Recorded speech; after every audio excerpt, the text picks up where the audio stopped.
Media times news channel देखे आप सभी दर्शकों का बहुत बहुत स्वागत है। मैं हूं रमनदीप कौर।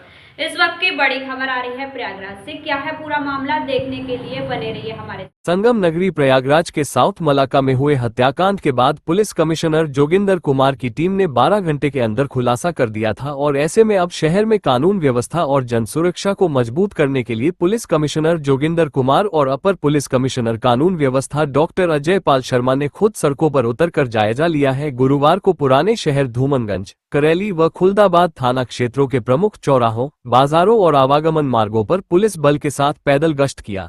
गश्त के दौरान दोनों वरिष्ठ अधिकारियों ने क्षेत्र का जायजा लिया और थाना प्रभारियों को सख्त निर्देश दिए कि सभी हिस्ट्री शीटरों का सत्यापन कर उनकी नियमित निगरानी सुनिश्चित की जाए। साथ ही नकबजन, लुटेरे और चेन स्नैचरों के खिलाफ प्रभावी कार्रवाई कर आमजन को राहत देने के भी सख्त निर्देश दिए।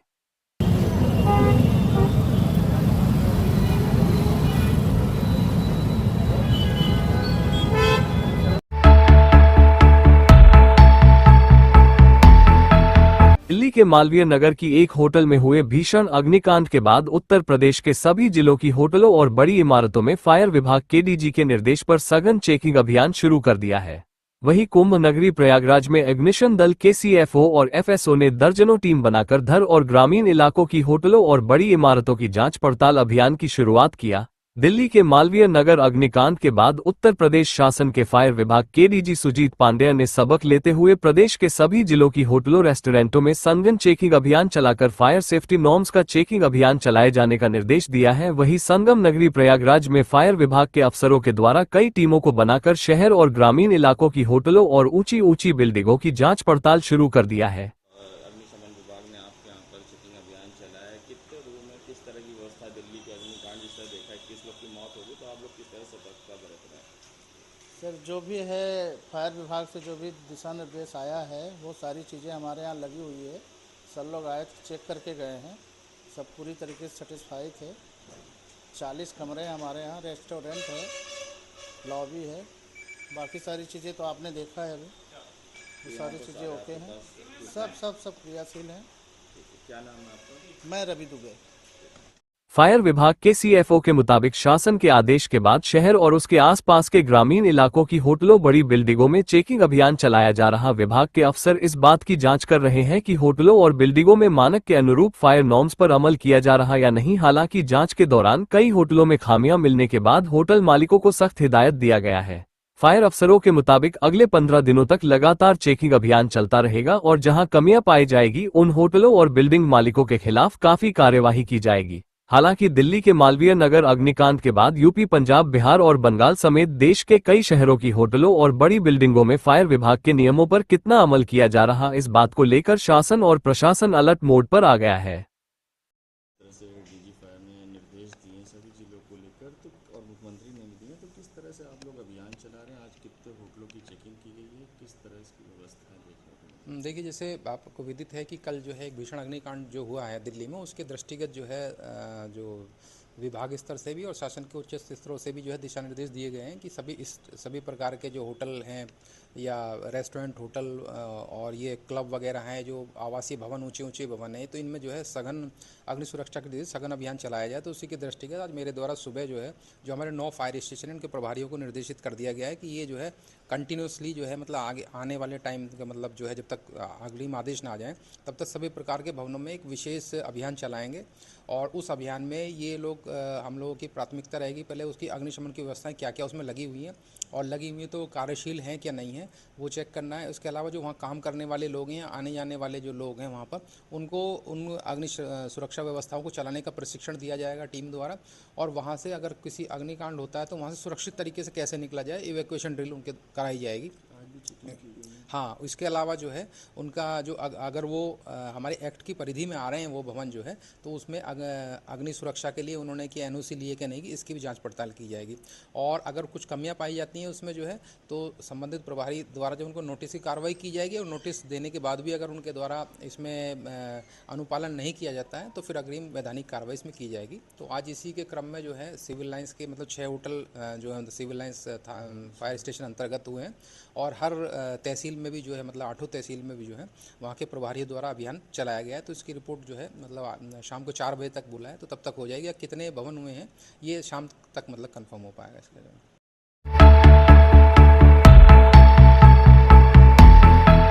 संगम नगरी प्रयागराज में अब राजस्व परिषद उप्र के अधिवक्ताओं में बार एसोसिएशन राजस्व परिषद उप्र के द्वारा लिखे गए पत्र को लेकर आक्रोश देखने को मिल रहा है। बता दें, जिस तरह से हाईकोर्ट और लोअर कोर्ट में गर्मियों की छुट्टियां हो जाती हैं, उसी को लेकर बार एसोसिएशन राजस्व परिषद उप्र के द्वारा एक पत्र चेयरमैन राजस्व परिषद उप्र को भेजा गया है, जिसमें हाईकोर्ट, सुप्रीम कोर्ट और लोअर कोर्ट में होने वाली गर्मियों की छुट्टी का हवाला देते हुए यहां पर भी छुट्टियों मांग की गई। वहीं अब अधिवक्ताओं का इस मामले पर विरोध है। उनका कहना है कि आम सभा बुलाए बिना ये पत्र लिखा गया है और इन छुट्टियों के समय पर खेत खाली होता है, जिस पर किसानों को कब्जा दिलाने का काम होता है, और ऐसे में अगर छुट्टी होती है हमारे किसान अन्नदाता को भारी समस्या झेलनी पड़ेगी। इसलिए हम लोग ने मुख्यमंत्री चेयरमैन राजस्व परिषद उप्र को पत्र लिखकर मांग की है कि राजस्व परिषद उप्र में गर्मियों की अवकाश न कभी हुआ है और न आगे हो, इसकी मांग अधिवक्ताओं ने किया।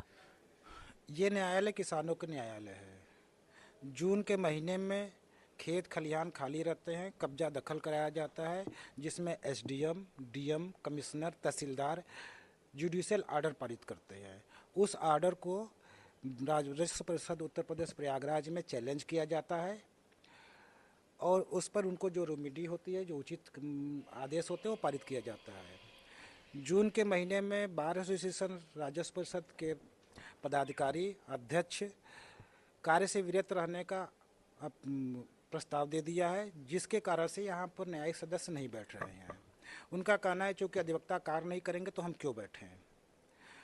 इस वजह से किसानों को परेशानियों का सामना करना पड़ रहा है। जो आम अधिवक्ता हैं, जो काम को करना चाह रहे हैं, वो नहीं कर पा रहे हैं।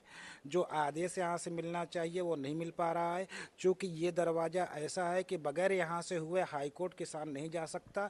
इसलिए डायरेक्ट हाई कोर्ट वहाँ नहीं, पूरे महीने भर वो यहाँ पर बिल्कुल से रुका हुआ पड़ा हुआ है। इसका एक बैड इम्पैक्ट ये जाता है कि जिसके फेवर में वहाँ पर आदेश होता है या जिससे जो है प्रशासनिक अधिकारी या वगैरह मिले हुए होते हैं, उनको जो है बाकायदे कब्जा दखल दिला दिया जाता है। भविष्य में उनको और ज़्यादा परेशानियों का सामना करना पड़ता है। चूँकि ये राजस्व न्यायालय है, इसीलिए विशेष तौर पर जून के महीने में राजस्व न्यायालय को बंद करने का प्राविधान अंग्रेजों के समय से अब तक नहीं रहा है। जब से यूपी जेडीएलआर एक्ट लागू हुआ, रेवेन्यू कोड लागू हुआ, अगर कब्जा दखल देने की कोई बात नहीं हुई होती तो ये शासन खुद जून के महीने में बंद करने की प्रक्रिया चालू करता। तहसील से लेकर के बोर्ड ऑफ रेवेन्यू तक जितने भी राजस्व न्यायालय हैं, इनको जून के महीने में कभी भी बंद करने का कोई प्रोविज़न नहीं रहा है। तो ये विधि विरुद्ध तरीके से इन्होंने न्यायिक कार्य से विरत होने का लिख करके जो भेजा है वो कंटेप्चुअस भी है। माननीय सुप्रीम कोर्ट ने भी कह दिया है कि कोई भी जो है पदाधिकारी, कोई भी क्या नाम से वकील न्यायिक कार्य से विरत रहने की या स्ट्राइक पर जाने का अधिकारी नहीं है।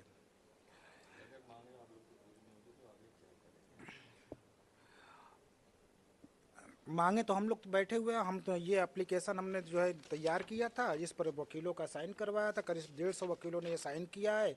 ये हमने बार एसोसिएशन को दिया है। एक एप्लीकेशन अलग से चेयरमैन को जा चुकी है, जो हमारे क्या नाम से पदाधिकारी हैं, प्रशासन मंत्री, इन्होंने खुद लिख करके भेजा है कि ये विधि विरुद्ध है। वहाँ पर भी चेयरमैन ने भी कोई नहीं कार्रवाई की है। अब चेयरमैन यहाँ पर 5 जो है सदस्य दे रखा है, तो वो एकल सदस्य क्यों गठित करेगा?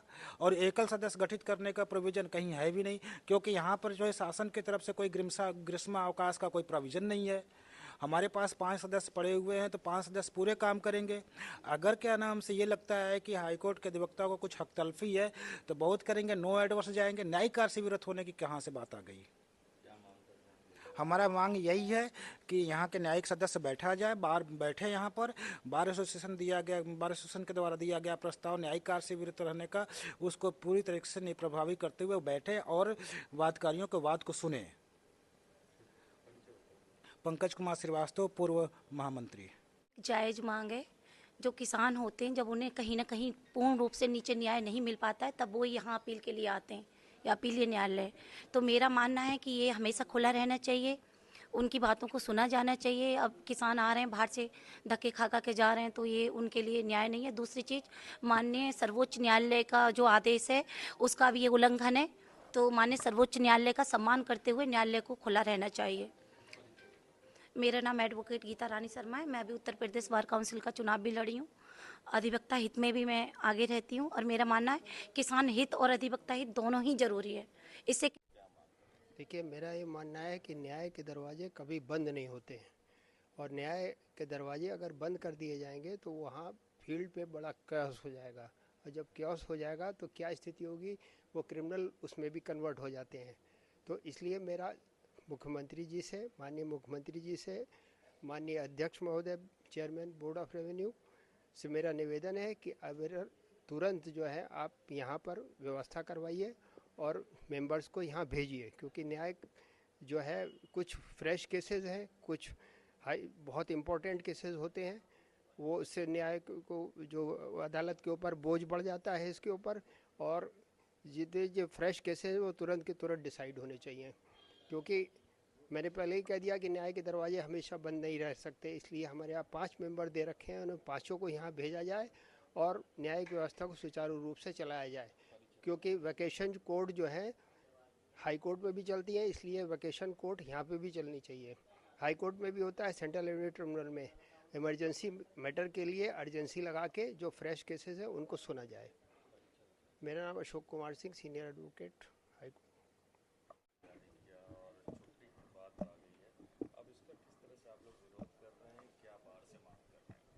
देखिए, विरोध तो है ही, सबका है विरोध, हमारा भी है, और जो भी एक्चुअल में जो काम करने वाले जो अधिवक्ता है सबका विरोध है। हम खुद एक बार एसोसिएशन में ज्वाइंट सेक्रेटरी लाइब्रेरी है और हमारा पुरजोर विरोध है इस पर, और इसका हमने अलग से सेपरेट जो है पत्र मैंने लिख के दिया भी था। सबसे पहली बात, न्याय व्यवस्था ही ठप हो गई है, एक तरह से समझे मृत प्राय पड़ गई है। अगर कोई इसमें जैसे होता है ना, जैसे नदी का गति, वो नदी की गति एकदम ठप पड़ गई है, और ये इस तरह से होना मतलब समझिए कि किसानों के साथ उनका सुसाइड जिसे होता है ना, किसान आत्महत्या करता है, समझिए इसकी हत्या से कम नहीं, आत्महत्या से कम नहीं। किसानों की जो न्याय प्रक्रिया है उसकी हत्या हो रही है, और ये खुलेआम हो रही है। पूरी शासन व्यवस्था, सुप्रीम कोर्ट और हाई कोर्ट और हमारे जो उत्तर प्रदेश के जो शासन है सबके संज्ञान में है ये। अब मान लीजिए यहाँ कोर्ट नहीं बन बैठी, कौन नहीं जानता कि कोर्ट इस समय नहीं बैठ रही है। हमारे न्यायिक सदस्य का न बैठना भी कंटेम्प्ट है, लेकिन वो भी नहीं बैठ रहे हैं, यहाँ पे कोई मेंबर नहीं दिख रहा। एक मिनट बताइए, मांग हम किससे करें? मांग हम किससे करें? सुप्रीम कोर्ट से करें? वो तो खुद बोला है कि कंटेम्प्ट है, हाई कोर्ट बोलता है कंटेम्प्ट है, इस स्टेट का कोई उसमें कोई कंसर्न नहीं है, वो तो चाहते ही है भाई लिंगर ऑन प्रक्रिया बनी रहे, बस बात खत्म। ऐसे ही चल रहा है, कुछ नहीं हो रहा, ना होने वाला है। Suryakant Sharma Monu, joint secretary library.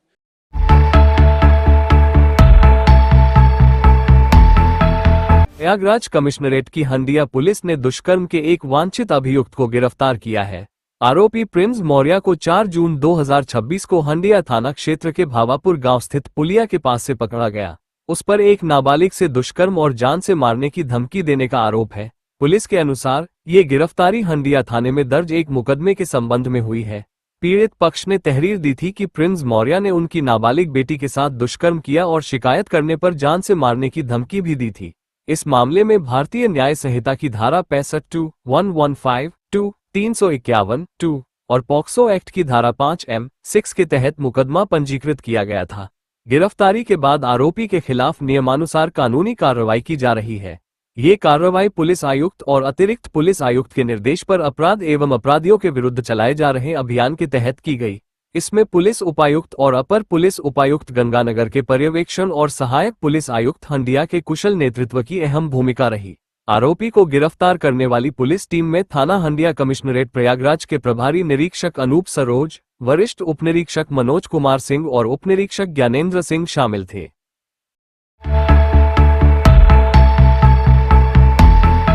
Prayagraj के धूमनगंज थाना क्षेत्र में देर रात एक भीषण सड़क हादसा हो गया। बताया जा रहा है कि बिजली विभाग के कर्मचारी इलेक्ट्रिक पोल पर काम कर रहे थे। इसी दौरान तेज रफ्तार ट्रक ने कर्मचारियों की गाड़ी को जोरदार टक्कर मार दी। टक्कर इतनी जबरदस्त थी कि मौके पर अफरा तफरी मच गई और कई कर्मचारी घायल हो गए। वहीं मौके पहुंची पुलिस ने घायलों को इलाज के लिए अस्पताल भेजा है और जांच पड़ताल में जुड़ गई है। बता दें, हादसे में कुल 4 लोग गंभीर रूप से घायल हुए हैं, जिनमें 2 की हालत बेहद नाजुक बताई जा रही है। देश दुनिया की खबरों के लिए world media times news channel को सब्सक्राइब करें।